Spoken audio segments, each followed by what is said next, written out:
بسم الله الرحمن الرحيم.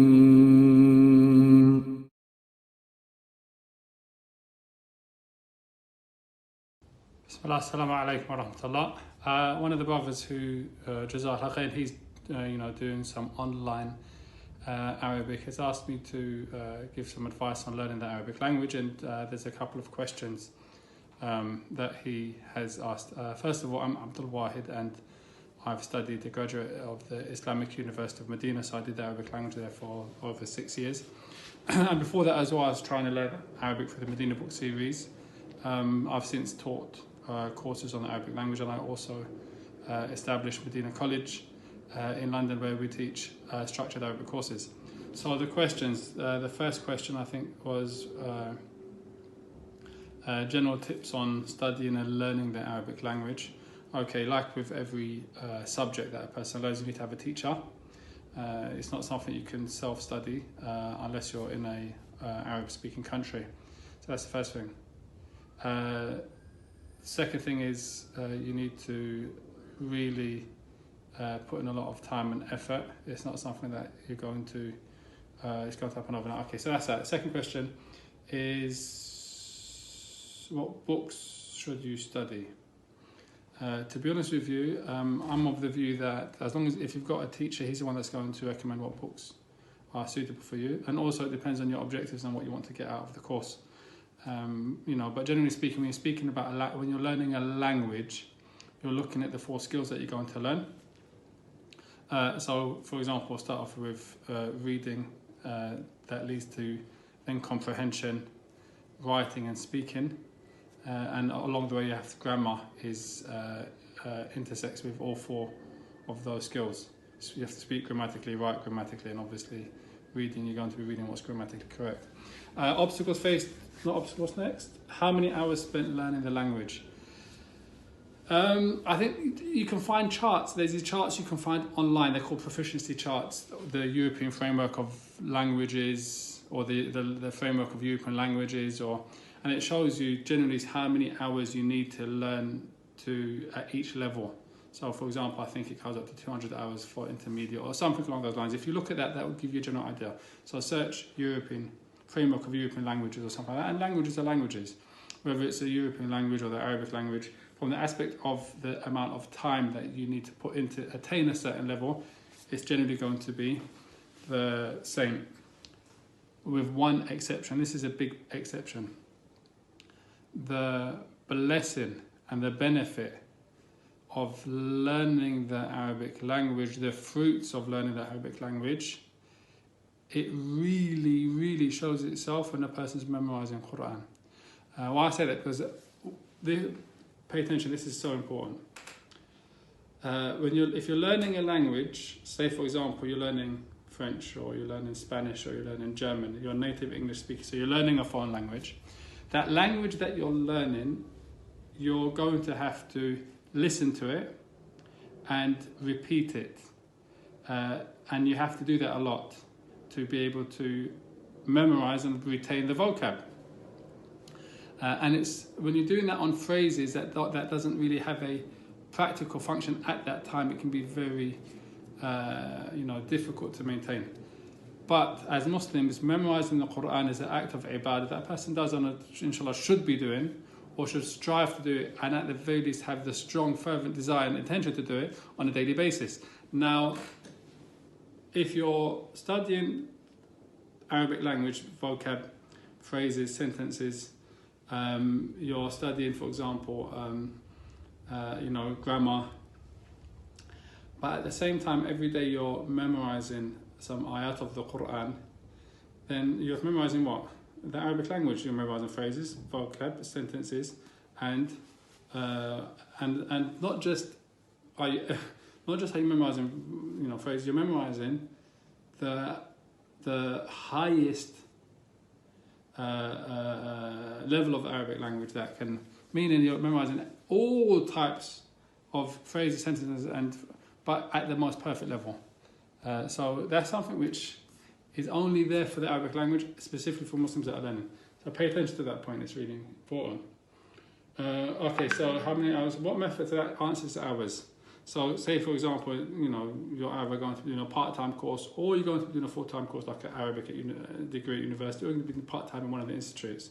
So you're going to be doing between 2 to 3 hours weekly in the class. If you memorize the Quran, that's going to be every day, 30 minutes to an hour. Revising, including revision, maybe an hour and a half. That adds another how many hours? 5 hours. And if you're doing your homework as well, then you're going to be doing half an hour, an extra 2 hours. So in total, you're going to be doing about 10 hours a week, which is amazing. Okay, what's next? What's the method for someone who can't go abroad and learn? Like I said, if you can't go abroad and learn, then it's going to be studying at institutes, online teacher via Skype if you can't make it to an institute because either the courses there aren't any in your locality, and yeah, those are the two main ways that you're going to learn: private tuition in an institute. Thirdly, obviously, a degree course at university. If you are going to do a degree course at university, then I recommend you don't do just the Arabic language, but you, for example, do a combined degree but with Arabic. What do you lose? What to do when you lose motivation? Okay, this is going to happen all the time. Why is this going to happen? It's not that you're losing motivation, but it's just that the enthusiasm that was there at the moment, it's hard to maintain the same level of enthusiasm over the time of period it takes for you to learn the Arabic language. So for example, if you want to learn a language, you can't do it in 3 months. Staying motivated for 3 weeks is hard enough, let alone for 3 months, let alone for 3 years. So the first thing is to realize that you're not going to be motivated the whole time. That's not going to happen. But you need to have commitment. You need to have commitment, meaning that you're committed to learning the Arabic language. You're not going to finish or stop until you reach a certain level, like those levels we said, proficient. And you're not going to finish until you've done, say for example, set yourself a target. I'm going to do 600 hours of Arabic language in 3 years. That's it, that's your target. Okay, now you've set that target, that's your commitment. Stick to it. Stick to it. You might not hit every week the same amount, but the point is you've got a target, that's how you're going to get there. Lastly, is speaking the language important? Yes. It's hard to say it's not important because the purpose of the language is communication. Purpose is the reason, the purpose of language is communication. عَلَّمَ آدَمَ الْأَسْمَاءَ كُلَّهَا. Allah taught Adam the names of things and told Adam alayhi salam the names of things, and then Allah subhanahu wa ta'ala told the angels to go and ask. So there's communication. Allah then went to them and said, tell me about the names of these things, if indeed you do not know. They said, we don't have any knowledge except that what Allah has taught us. So this is the point. The point is it's for what? For communication. So yeah, you have to be able to communicate. Okay, communication is a number of ways. But the way that everyone communicates, the way that babies begin to communicate is by speaking. Reading and writing comes later. In adults, it's the opposite way around. As an adult learner, generally speaking, you start with reading, comprehension, writing, and listening, and then speaking. So yeah, you need to communicate, but again, you won't be getting as much practice, so it won't be your strongest skill as a learner of a language, and that's not a problem. Understanding the grammar, have an understanding of comprehension, having time to being able to write, be able to put, they are all milestones and targets and achievements that should not be belittled. So don't think, oh well, I've been doing Arabic for 3 months and I can't speak yet, so I'm going to stop. No, look at the milestones that you've reached. You began, you didn't know how to read. I can read. You didn't know the meaning of those words that you know the meaning of now. These are all huge milestones and achievements where a person, knowing that he's not doing it except for Allah, he needs to realize that these are good milestones. So speaking will come, but however, it's not going to be as strong as some of the other skills, perhaps comprehension and the like. I think the last question is obstacles faced on the way. The obstacle, the biggest obstacle is perseverance. Perseverance, whatever it is, you're going to do. The point is perseverance, which is why a good methodology for perseverance is doing a little bit at a time. If you do a little bit at a time, but consistently, inshallah, it's going to add up to a lot. Whereas if you try to do a lot quickly, you're going to stop and you end up with nothing. And this is a methodology that the Messenger of Allah sallallahu alaihi wasallam told us and guided us to in the hadith, where he said that indeed Allah loves the action which is little but consistent. You know, Allah loves the action which is little but consistent. And this is again about building habits and routines. Likewise, when you look at the scholars, the strong scholars in the Shanatiqa, for example, or Mauritania, you find their memory is amazing, and at a young age they've already memorized loads. How? Because they did a small amount daily consistently, and the time passes, the days pass, the months pass, the years pass, it all adds up, and then in the end, what do they have?